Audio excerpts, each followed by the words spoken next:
की लड़ाई छिड़ी। वाह। पांडवों ने कहा दुर्योधन से कि हमें सिर्फ 5 गांव दे दो। वाह।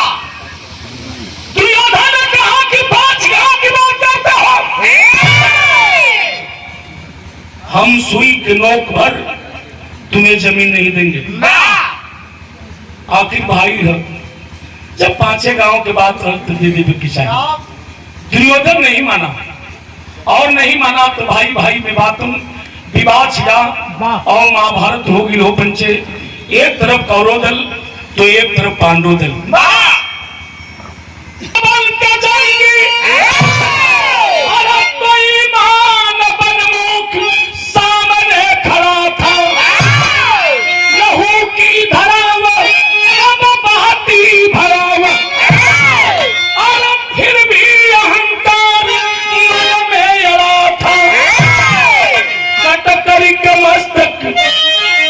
पतंगों से गिरता अरे वीरों का सामने खंजर चढ़ा था। लाते कर्णवीर संग में धनंजय, लगता नहीं कौन किससे बड़ा था।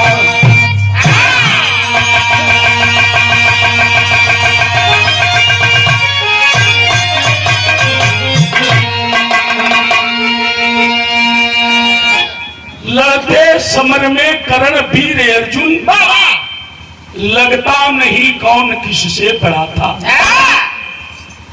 एक तरफ कर्ण और एक तरफ अर्जुन। जब कर्ण बार मारे जीवन भैया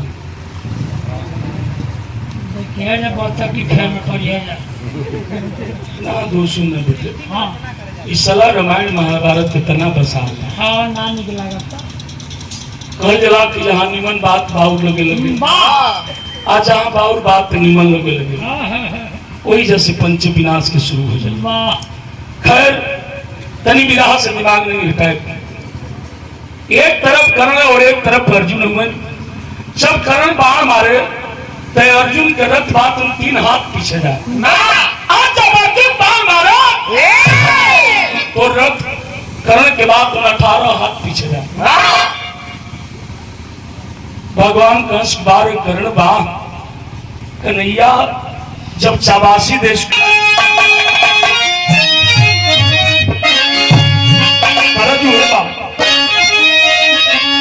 और निबिया की डाली मैया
अर्जुन और कर्ण के बीच लड़ाई होता और अर्जुन बाण पे बाण चला रहा है।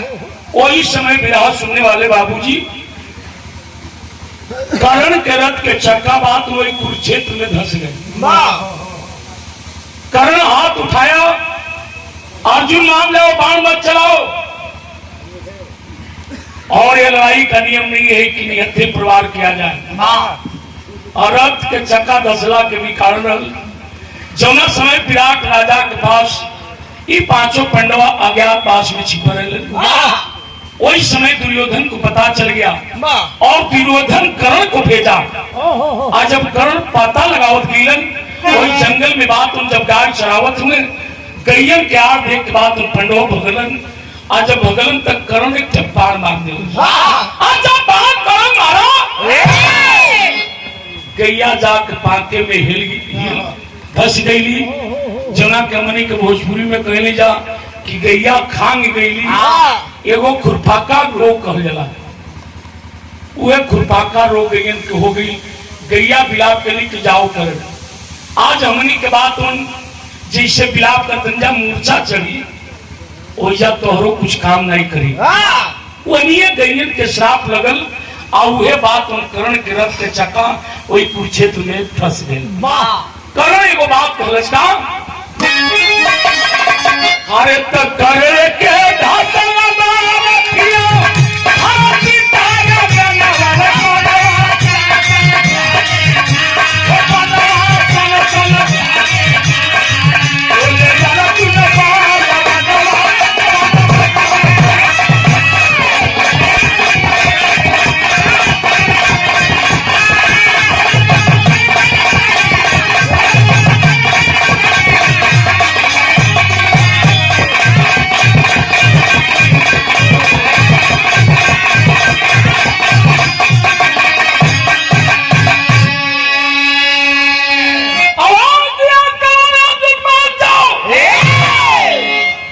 चलाओ रथ का चक्का निकाल लेने दो। यह नियम नहीं है कि निहत्थे परिवार किया जाए। कन्हैया करण के अर्जुन अगर कर्ण रथ के चक्का निकाल ले तो महाभारत के अंदर कोई ऐसा वीर नहीं है जो कर्ण को रोक सके। और आज कर्ण धर्म की बात करता है। अर्जुन कहा कि अरे कर्ण आप तो धर्म की बात कर रहा है। उस दिन तेरा धर्म कहां था जब बीच सभा में द्रौपदी नंगी नाच रही थी। दुशासन द्रौपदी का चिरहरण कर रहा था। क्या उस समय तू नहीं था? जो आज धर्म की बात करता है उस दिन तेरा धर्म और उस दिन तेरा नियम कहां था? कर्ण कहा कि सुनो अर्जुन मान जाओ रथ का चक्का निकाल लेने दो। वो समय बात कर्ण विराम कर लगी का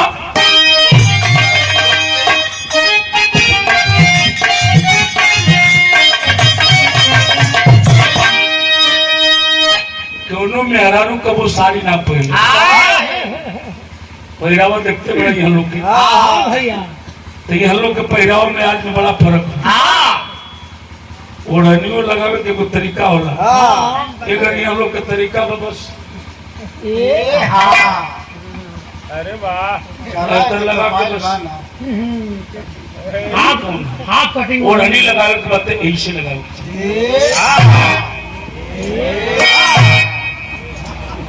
इसे लगाओ पीछे। हाँ तो नहीं करेक्ट होगी। हाँ ढाका ढाका ढाका पीछे भी लगा ले वो लोग। इतना मनी के धोती कुर्ता वाला फरी वाला नाच पर बात नहीं से गमछा लगा के चलो। आना तो पगड़ी बांध ले जा हमने का तो ये अलग तरीका होला।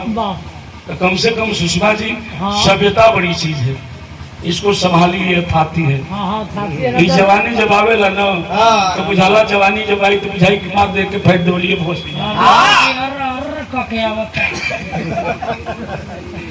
तो उस साड़ी नहीं पहले पहले अलस अचानक पहले तो कहलस का कहलस की अरे साड़ी हमने पहली साड़ी हमने हई रेलिया के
कहलन कि यार तू विलाप कर रहा है, गिलगिला रहा है, लेकिन याद कर जिस दिन मेरा बेटा अभिमन्यु निहत थे, लड़ाई के दरमियान था सतवे फाटक पर, एक नहीं बल्कि 7 महारथियों ने मिलकर के मेरे बेटे का वध किया।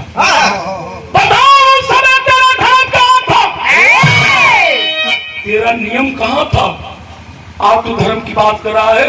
अर्जुन 7 के बाण मारत हुए एक बात कहलन, का कहलन? तरज है बात, अरे तेरा नरिया के बारी और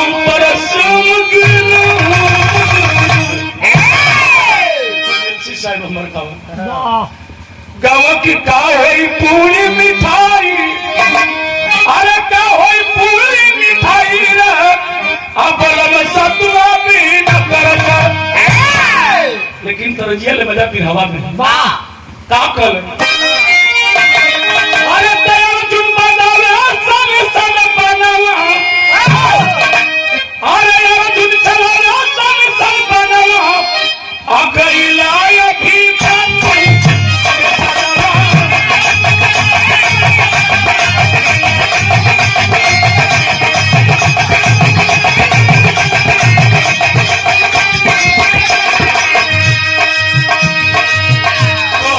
बचवा हमार रहल, अरे बिना पुलनिया था वार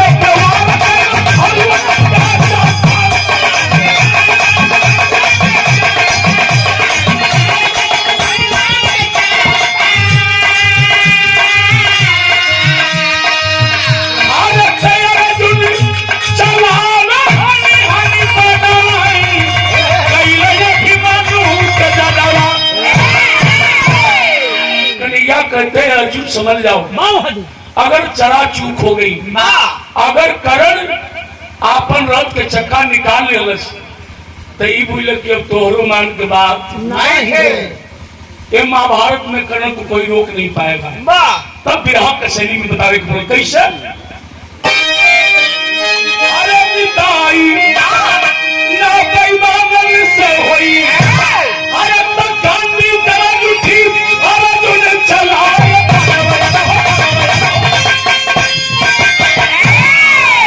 उसी समय बिस्तर भुजन तब करा से बोला यहाँ करके, अरे छोड़ तो हम तो अभी तू बाहर पे बैठा करके करकश से बाण करण निकालत हो और कह दी कि मरता क्या नहीं करता, निकाल के जब बाण जब धनुष पर रखलन आज जब खींचत बा परदंजा आप तबले देखल कि नाग यही में लपटाई है, अश्वसेन नाम का नाग वही कर्कश में वही बाण में बात लिपटाई है। करण कल कि ये क्या बात होने लगी, पहले के लोग जीव जंतु से भी बतिया बात होने लगी कर्ण से और उस नाग से। अश्वसेन कहा कि सिर्फ कर्ण एक बार हमें मौका दो, ये कर्ण मेरे पाप मतारी का कातिल है, जैसे तोहार दुश्मन बा वैसे हमारा दुश्मन बा। कर्ण कलश की जिंदगी भर बिरताई का काम की, अब बिरताई सलनी, अब ऐसा वक्त आ गई कि अब कीड़ा मकोड़ा के सहारा लेके जाएंगे। कलश की खाली तुम के छोड़ दो और रथिया समेत बात अर्जुन के निकल जाएगी। करण करण की जा निकली है चाहे मत निकली है, तू मेरे बाण पर से हट जा। जैसे छटकार के कर्ण फेंकलस फिर बात अश्वसेन नाग सांप आग के बात वही तीर में लपटा गई। कहा कि कर्ण सिर्फ एक चानन समय दे दो, कहा गया है बाबू की मरता क्या नहीं करता। कर्ण सोचलस कि अर्जुन मानत भी ना बा और युद्ध के बाद नियम के खिलाफ लड़ाई लड़ता, ये भी नहीं सोच रहा है कि मैं रथ का चक्का निकाल लूं। सीने में बाण लगा है कर्ण का, वो भुजा कटल बा, फिर भी अर्जुन नहीं मानता। तब कर्ण सोचलस कि अबे करले बढ़िया चांस नहीं है, ये खाली एहू के बात रह जाए, हो सके हमरो वाली हो जाए, आई हो बात में बदला ले। बाण पर बैठा करके अश्वसेन नाग को कर्ण जब छोड़ता है तो ले भगवान कृष्ण मुरली मुकुट जपन संस नायक नजर वही पड़ल हम सांप पर।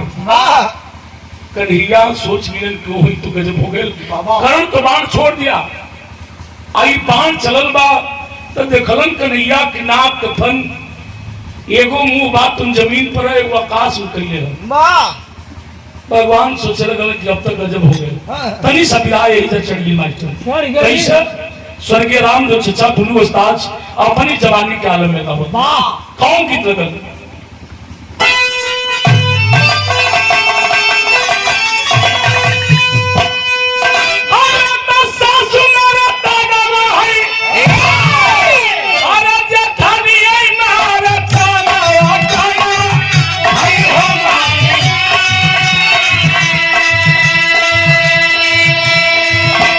भगवान सोचे लगे कि अब हमारी बदनामी हो जाए। हमारी आंखी के सामने हमारे भक्त अर्जुन के बाद जान चल जी। बताओगे बाबू बहल का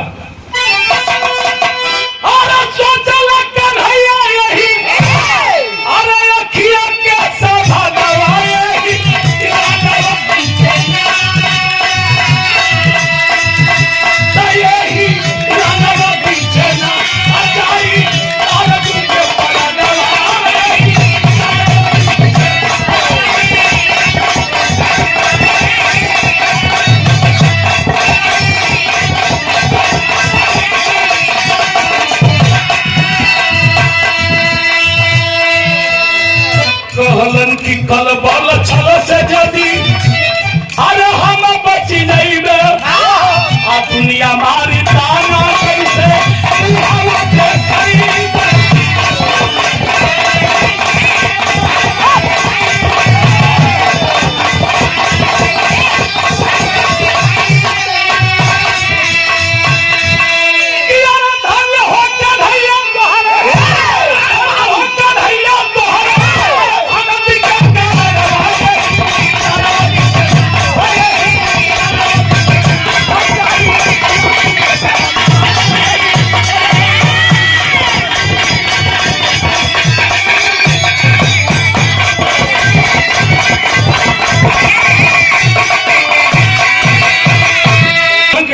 के सामने हमारे भक्त अर्जुन के जान जात बा।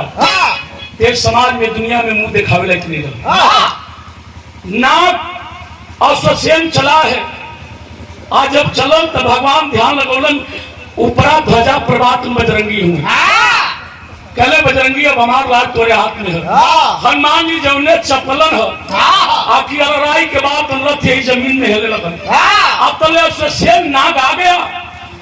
अर्जुन के बाद तुम मुकुटवे पकड़ाए आ मुकुटवा ले के बाद तुम अश्वसेन आगे बढ़ गए।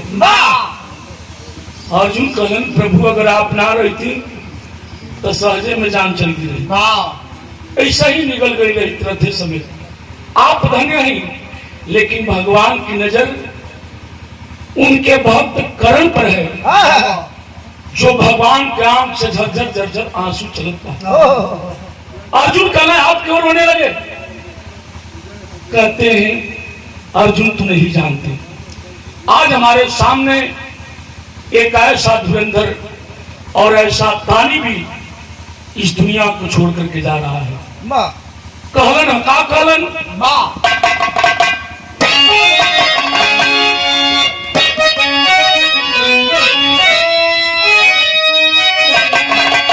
वही गीत है अमर।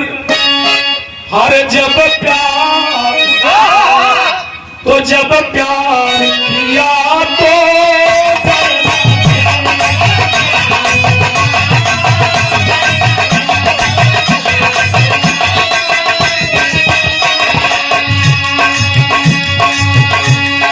आवाज अर्जुन सुनो। धरती से बहादुर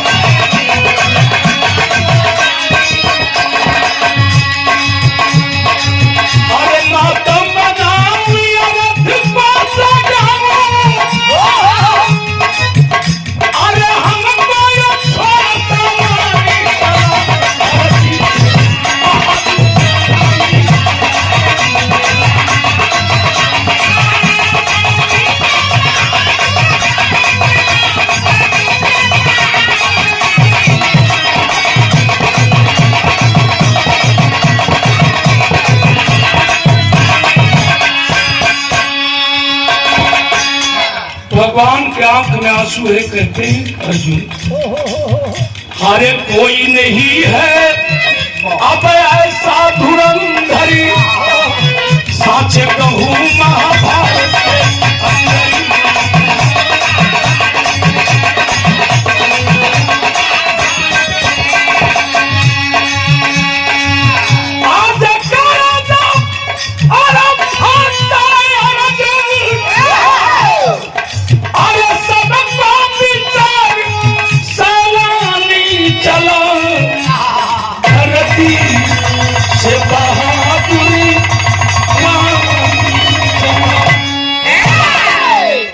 भगवान रो रहे हैं कि आज कर्ण इस दुनिया को छोड़ करके जा रहा है।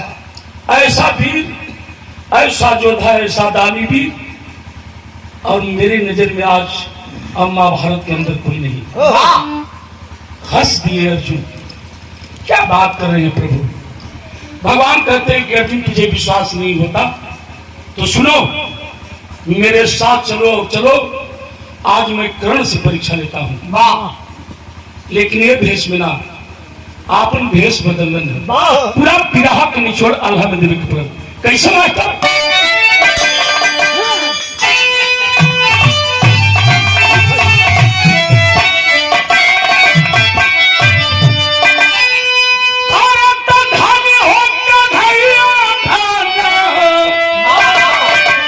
अरे तुम्हारी कारमतिया राम, ये भैया विप्र के भेष हैया पर लिहलन बाना।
का भेष बनाए भगवान कृष्ण।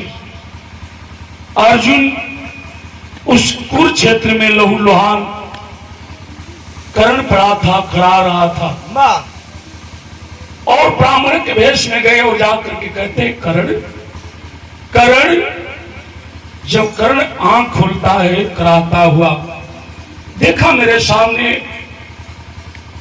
विप्र खड़े हैं, हिम्मत बांध करके कर्ण कहता है कहिए। और विप्र के रूप में भगवान कहते हैं कर्ण मैं सुना हूं कि तुम दानी वीर हो। भैया भैया बातचीत नहीं हो पहलवान, पहलवान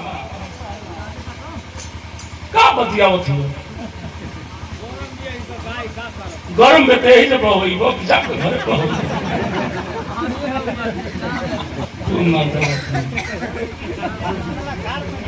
कैसा मामला खार पर चल गई है गरम।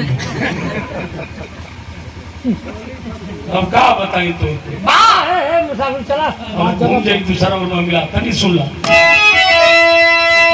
कर्ण करा रहा है, कहा भी बताइए भगवान कृष्ण मुरली मुकुंद जदवंश हंस नायक ब्राह्मण के रूप में तू ना मनवा। क्या बात कर रहे हो यार?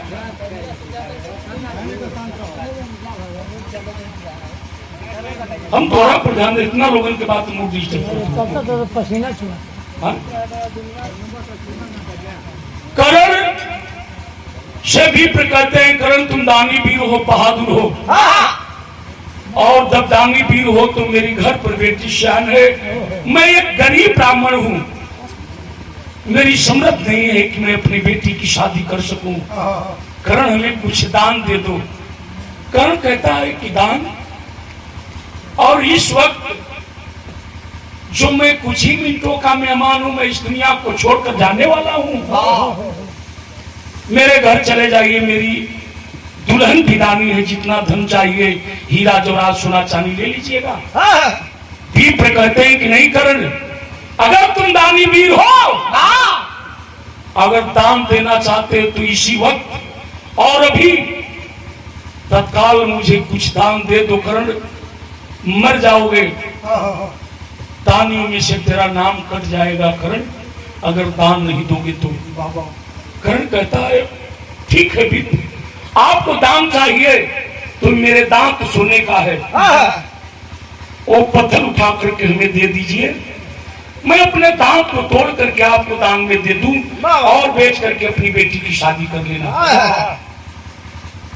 विप्र कहते हैं कि वाह रे करण, अगर मैं वो पत्थर उठा करके तुझे दूंगा और दांत तोड़ करके हमें दान में दोगे तो वो तो जब मैं पत्थर उठा करके दे दूंगा वो मेरी मजदूरी हो जाएगी, तो फिर तुम दान क्या दोगे? करण अगर दान देना है तो अभी अपने हाथ से पत्थर उठा करके और दांत तोड़ करके हमें दान दो।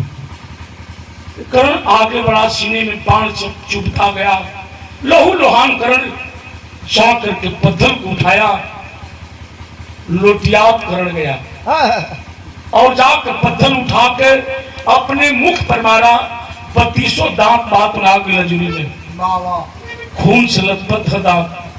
करण दान देने लगा, विप्र ले लीजिए, मेरे पास बस यही बचा है, ले लीजिए। विप्र ब्राह्मण भगवान कृष्ण और अर्जुन, कृष्ण कहते हैं ब्राह्मण के रूप में कि करण मैं ब्राह्मण जरूर हूं लेकिन ऐसा ब्राह्मण नहीं आके मैं झूठा दान लूं। अगर तुझे दान ही देना है तो इसे धो करके शुद्ध करके अब तब हमें दान दो। कर्ण कहा कि ठीक है, और धनुषा बाण उठा करके दे दीजिए। विप्र कहते हैं कि ये भी नहीं होगा। अपने हाथ से धनुषा बाण उठाया, कर्ण मुख में दबा करके जब बाण मारता है कर्ण, धरती में पताल गंगा निकली, और जब पताल गंगा निकली तो कर्ण धो करके दान, और जब विप्र भगवान कृष्ण को देने लगे, विप्र को जब कर्ण देने लगा तो भगवान असली रूप में आ गए। मुरली मुकुंद जदवंश हंस नायक भगवान कृष्ण अपने असली रूप में आ जाते हैं। कहते हैं बारे कर्ण बाप, तुम्हारा जैसा दानी वीर और तुम्हारे जैसा वीर इस धरती पर कोई नहीं। तुम महान है कर्ण, महान है। कर्ण कहता है प्रभु आप हमसे परीक्षा ले रहे थे, हम तो धन्य हो गए प्रभु कि आपके शरण में मेरा दम टूटेगा, मैं मरूंगा। अब इससे बड़ी बात क्या हो सकती है? भगवान कहते हैं कि नहीं कर्ण, कहो तुझे मैं सुवर्ण कर दूं, मैं परीक्षा जरूर लिया, लेकिन तुम भी मेरे प्रिय भक्त हो, कहो मैं तुझे ठीक कर दूं। कर्ण कहता है कि नहीं प्रभु, अब हम जीना भी नहीं चाहते प्रभु, हम जीना नहीं चाहते, मरना चाहता हूं प्रभु, हमें मर जाने दीजिए। अब भगवान कहते हैं कि कर्ण तब तो मर ही जाओगे, लेकिन कुछ तो मांग लो कर्ण। कर्ण रो रहा है, कह रहा है प्रभु क्या चाहिए? आपके शरण में हूं, मर जाऊंगा, मुक्ति हमें मिल जाएगी। भगवान कहते हैं कि नहीं कर्ण, कुछ तो मांग लो। कर्ण कहा कि प्रभु अगर देना ही चाहते हैं तो मेरी सुकून से मौत हो, लेकिन मरने के बाद अगर आप कुछ देना चाहते हैं तो मैं कुंती मां के कोख से कुंवारेपन में हमारा जन्म है। मेरे मर जाने के बाद प्रभु कई कुंवार जमीन मिले, वहीं पर प्रभु ले जाकर के मेरी लाश को जला दीजिए। यही करण मांगा। भगवान रोते हुए अपने भक्त कर्ण को जब उठाए, कर्ण इस दुनिया को छोड़कर चल बसा। भगवान की गोद में है कर्ण। भगवान अपने भक्त को लेकर के चल दिए। कहां गिलन बताओगे?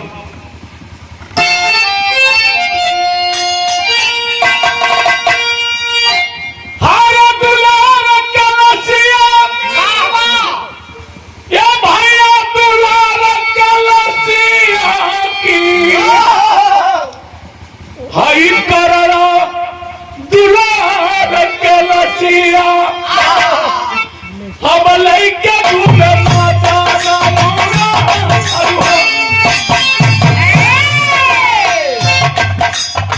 लइके घूमे माता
भगवान कृष्ण अपने भक्त कर्ण की लाश लेकर के दुनिया में भटकते रहे और भटकते भटकते कहीं दूर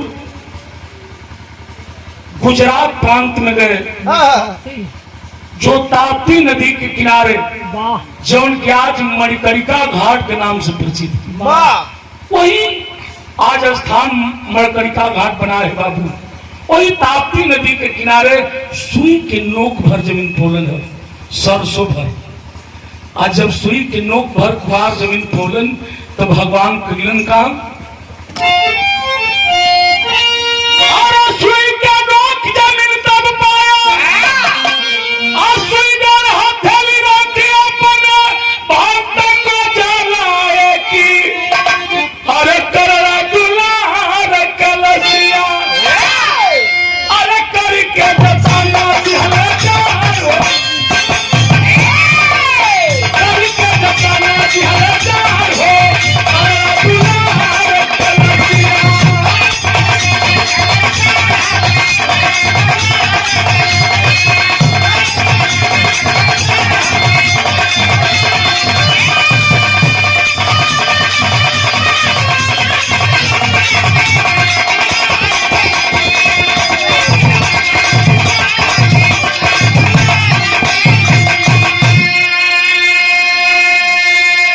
वही ताप्ती नदी के किनारे सुई की नोक भर जमीन पाए, सरसों भर जमीन पोलन, और वहीं पर बाबू सुई गाड़ करके भगवान अपने कृष्ण हथेली को रखे और उसी हथेली पर अपने भक्त कर्ण की लाश को जलाते हैं। कहते हैं अर्जुन, ये भी मेरा भक्त है। ऐसे ऐसे महान भक्त इस दुनिया में है बाबू। कहानी का अंत हुआ। कुसुम परा गोस्वामी गुरजद्दू देव जी गुणकारी